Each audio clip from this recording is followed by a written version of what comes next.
Ratusan warga desa Babahkrung, Kecamatan Betong, Nagan Raya, Aceh terlihat antusias mengikuti vaksinasi massal yang digelar Polres Nagan Raya di Pondok Pesantren Darul Ulum.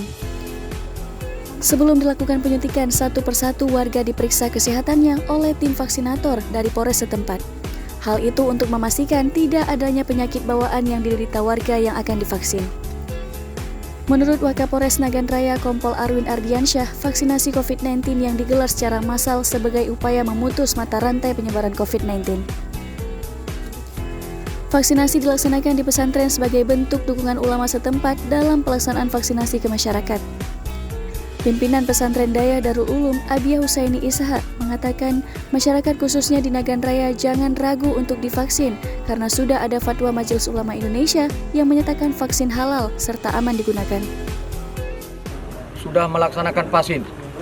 Ini yang kita harapkan kerjasama dan dukungan dari Daya sehingga kita dapat memutus rantai penyebaran COVID-19 ini. Vaksinasi yang berlangsung hingga sore hari ini juga dihadiri oleh sejumlah organisasi massa serta tokoh masyarakat setempat. Semua pihak diharapkan mendukung jalannya vaksinasi sebagai upaya mendukung pemerintah dalam menekan angka penyebaran COVID-19. Supriyadi, Nagan Raya, Aceh.